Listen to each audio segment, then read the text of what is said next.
Hi, Vanessa. Welcome back to Hi. MovieJunk. How are you? Hi, thank you so much. I'm doing really well. Really well. Thank you. Busy, but good.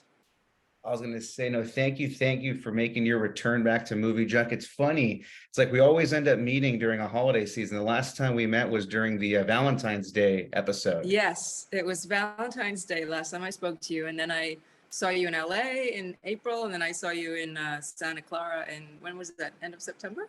Yes, Yeah. yes. No, And now here we are, holiday season. I can't believe almost a whole year has gone by. It's crazy. I know time is flying. Time is flying. And it's like, especially during the holidays, like things just go super fast. But again, Right. can't thank you enough for joining. I mean, the fans of Vanessa Angel know, from the Weird Science show, Kingpin as well. Fresh off the release of Merry Xmas, you play Emma, which is now available on most streaming platforms. I actually watched it on Amazon Prime, so it's really, really easy to access. It's a really, really fun movie. Thank you so much. I really appreciate you watching it. Yeah, it was actually a super fun movie to make. And it was such a short shoot. We literally shot in 11 days. So you're always sort of under the gun in terms of time. And there was one day I think we shot 15 pages in a day, which is like incredible. But it was great. We were all sort of in this one location, so it made it a lot easier. There wasn't a lot of location changes. Um, yeah, and the cast and the crew was incredible, and I've actually become really close with this production company, the Verity company. I did a movie with Megan Fox with them at the end of last year, and they asked me to do this Merry Xmas, and I loved the script, and the director was great, and Kieren, who I played opposite, was fantastic. And yeah, I'm actually really happy that people are responding to it, because it's really one of the first times I've played, a middle-aged woman who is going through a lot of real life stuff. And Yeah. it was good to tap into that, especially because my own personal life the last 4 years has been quite challenging. So I could bring a lot of that to Emma. Yeah, I was gonna ask, I mean, was there anything that like what was sort of that prep work or like what did you like personally kind of bring to the role? Because it had, an equal amount of, act or drama and comedy. Was it Mm. to sort of do that, or what was sort of the prep work that you had to do to kind of play this role? Yeah, well, when I first read it, I just felt an affinity towards it. Like sometimes you just read a script and you like it, but it's sort of that it's going to take some work. But when I read Mary Xmas, just Emma's role just really spoke to me. And because I've been through a lot of challenging things in my personal life the last 4 years, uh, I could draw upon the same thing almost that Emma's going through. So sometimes it's hard to do that because you don't want to kind of, pick the scabs off your own wounds, Yeah, emotional yeah, wounds. But there was, as you say, there was the comedy there too, and there was this sort of really witty banter that reminded me of those sort of old-fashioned rom-coms, in the, I guess, the Cary Grant kind of era. yeah, yeah. And Kieren was so good at that, and we had met one time in LA because he lives in LA right before the movie started, and that kind of helped. We kind of, because sometimes when you're the first day on a movie, you're like literally through, okay, this is your husband, or this is your boyfriend, or this is your whoever, and you're supposed to have this long history and you've never met before. So I always like to try and meet an actor that I'm playing opposite before. And so we just kind of dove right in when it was shot in Rhode Island back in March. And yeah, the comedy was really fun, and I got to be kind of snippy snappy and also very emotional at times, where the points in the movie where we're dealing with real life situations that were painful. So I got to do like a whole wide range of emotions, which I don't get to do always in a role. So it was really, really, really nice.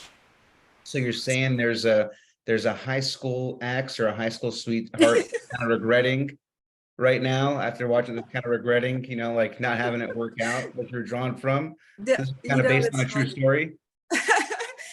No, not that part of it actually, because I actually left. I was living in New York by the time I was 17, so I finished the equivalent of high school in England, because I grew up in England, when I was 16. Um, so you can finish high school then, and then you do 2 years if you want to go to college. But I started modeling, so my life was sort of unfolding in this different way. So I never had a prom. I mean, actually, they don't do proms in England. At least they didn't in my day. So I never had and I went to an all-girls school. So I really didn't have a boyfriend until I went to New York, I think. Yeah. And Chelsea Vale just does an awesome job as She's so great. Cassandra. It's like I didn't know, like initially, like, I felt like, am I supposed to hate her? I kind of started Right. for her a little Well, bit. Then I started liking her also. So it's like, she I just did an know, amazing right? job. She Had did you a guys? great job, and she was part, one of the producers too. So she was, when she wasn't acting, she was like doing the production stuff, not production, but producing side of things.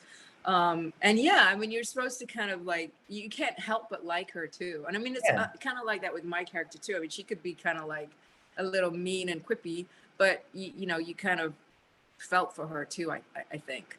So yeah, both of our characters sort of had this, this, I think people sort of feel this love-hate towards both of us, but it was, yeah, she was lovely, and and Tommy DeNucci was great to work with, and Yeah. Jason London, of course, and he's so funny. I mean, he had us in stitches off, and Tommy too, off set or just between setups. It was quite the comedy romp off camera.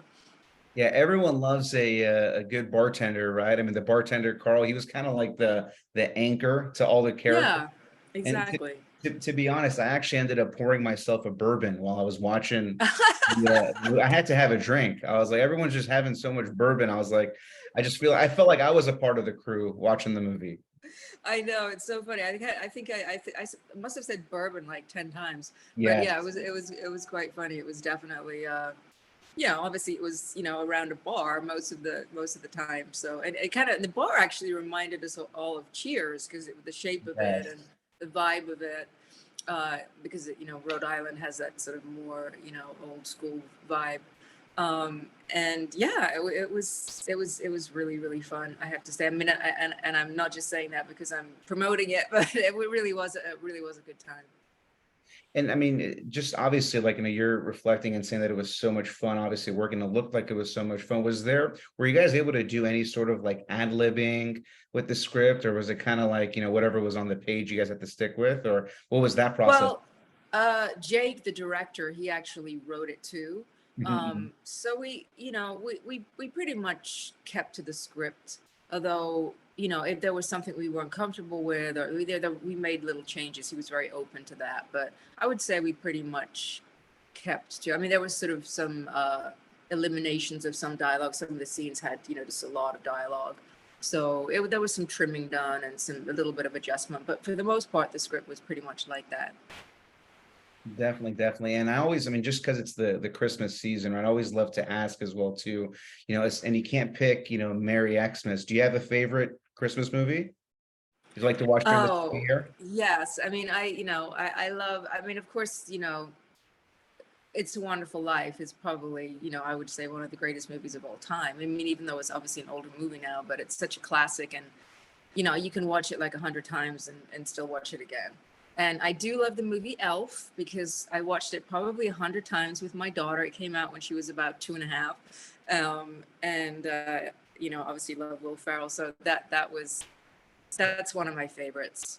And I was just thinking, somebody asked me this the other day, and I was thinking there's another Christmas movie that I love too, and I'm completely blanking on what it is that I have to watch over and over again. But if it comes to me later in the interview, I will say. Is it Home Alone or maybe A Christmas Story? Oh well, of course, Christmas Vacation. I mean, Christmas Vacation, that's yeah. a classic. I mean, and Bev D'Angelo is actually one of my good friends, and Chevy obviously did my first movie with. So, yeah, I love that one. But yeah, I mean, who doesn't love a good Christmas movie, right? Definitely, and especially with Merry Xmas as well. It's like that movie. Like, I watched it with a few friends and family, but it's also a movie that you can watch with an ex as well too. Like, it's just perfect for everyone to watch. Yeah, yeah. No, it's kind of nice to see these. There's not many movies that have the two leads being middle age. I mean, Kieran's a little bit younger than me, but like late 40s, early 50s, and to sort of seeing like that kind of love and magic and connection and wanting to be seen and heard by significant other, it doesn't go away. Like most rom-coms or romantic things are, younger actors, or the story about younger people.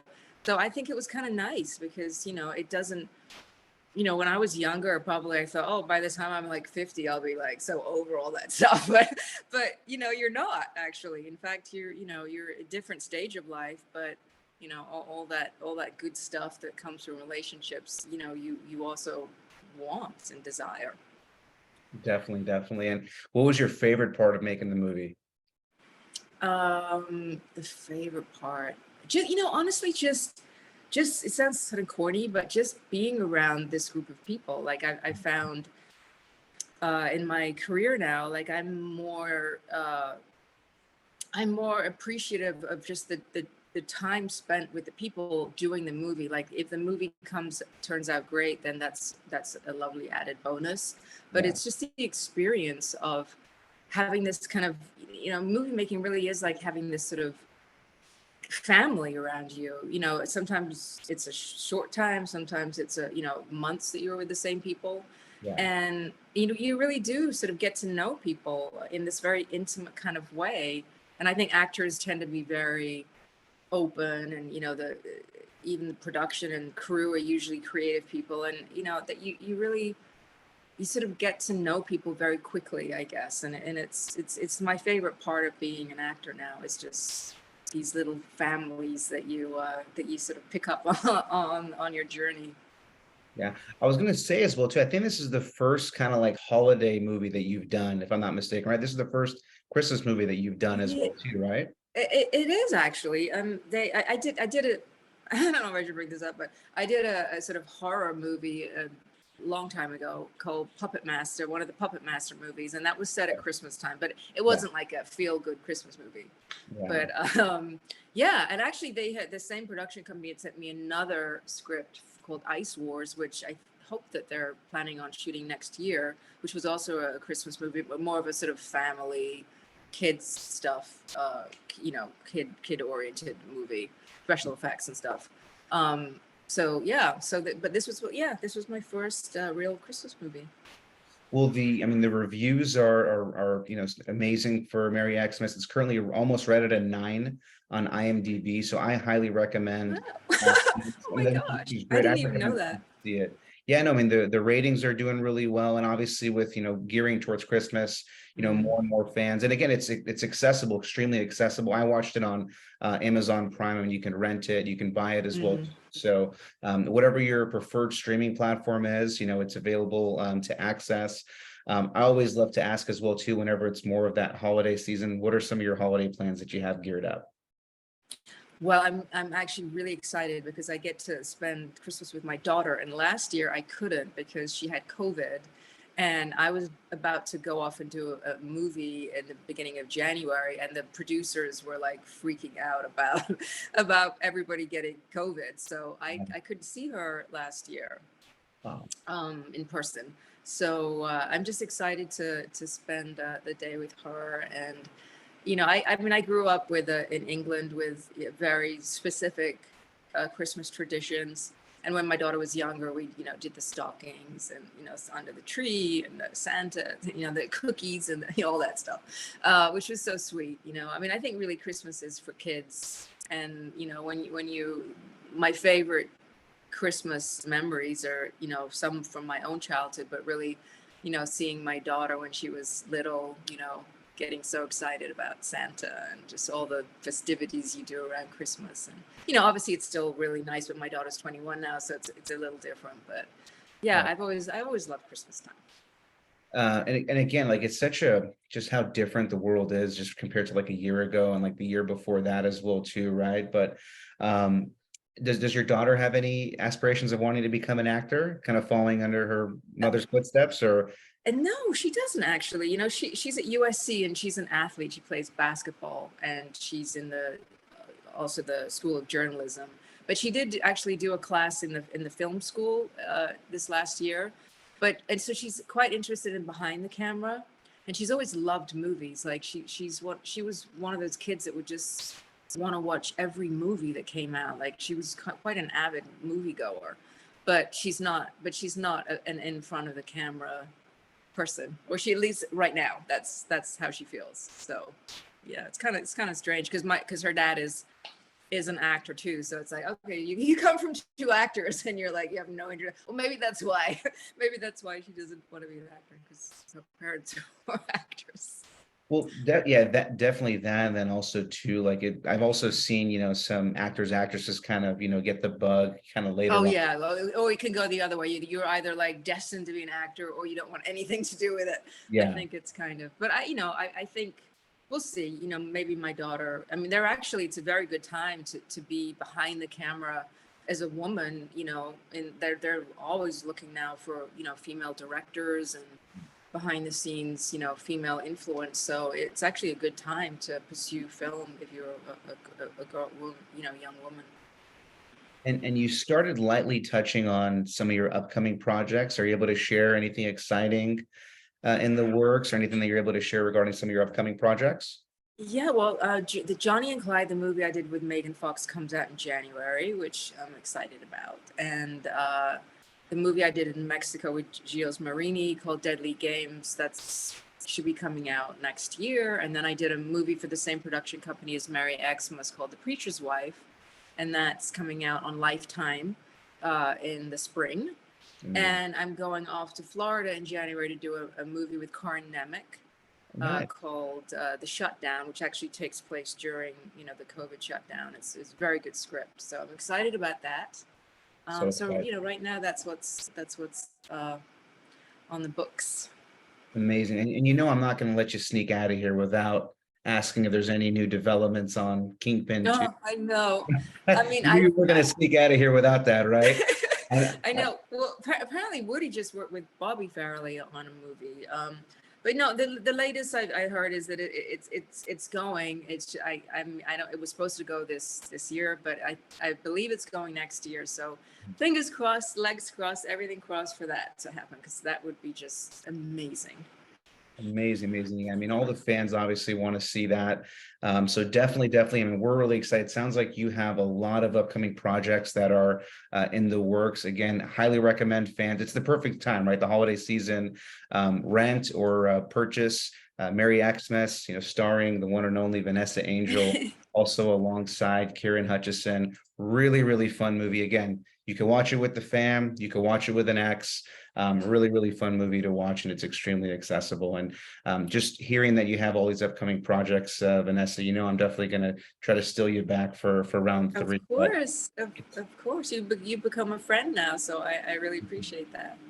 Thank you. So if you told the younger kid in me, when I was watching obviously all your amazing projects, from the 80s and 90s, and obviously to today, I'd be like, man, there's no way that I'd be able to meet the Vanessa Angel and be able to have a movie talk with you. So I'm extremely honored, and thank you very much. Oh, well, thank you so much. I really appreciate that. Thank you, Vanessa, and looking forward to talking soon. All right, well, happy holidays. You too. Happy holidays as well. All right. Bye. Bye-bye.